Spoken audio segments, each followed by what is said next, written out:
तो जी तहकीक में ये इंकशाफ हुआ है कि ज़्यादा मीठे मशरूबात जैसे कि एनर्जी ड्रिंक्स हो गया, सॉफ्ट ड्रिंक्स हो गया या फिर चाय में चीनी की मिकदार ज़्यादा होने से जो मर्द हजरात होते हैं उनमें गंजपन और ज़हनी दबाव का खतरा बढ़ जाता है।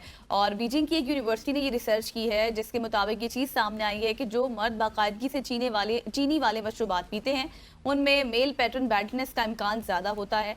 और इसके अलावा एनर्जी ड्रिंक्स में कैफीन की ज़्यादा मिकदार भी होती है जो कि आपके तेज़ धड़कन, शरीर परेशानी और बाज़ औक़ात जो दौरे पड़ जाते हैं ना मर्दों को उसका भी बाइस बनते हैं। और माहिरीन जो सेहत है उनका ये भी कहना है कि मर्दों को अपनी खुराक में उन मशरूबात की मिकदार को महदूद रखना चाहिए ताकि बालों की सेहत और मजमूई जो आपकी जिस्मानी और जहनी फिटनेस है वो बरकरार रहे। बिल्कुल ऐसी है। इससे पहले कि आपको कोई गंजपन के हवाले से और मशवरा दे, गजल के मशवरे के ऊपर अमल कीजिए और आप कोल्ड ड्रिंक से छुटकारा हासिल कीजिए। और उसके बाद हमारे कल्चर में सबसे ज्यादा प्रिवेल करती है चाय, चाय वो भी चीनी से भरपूर।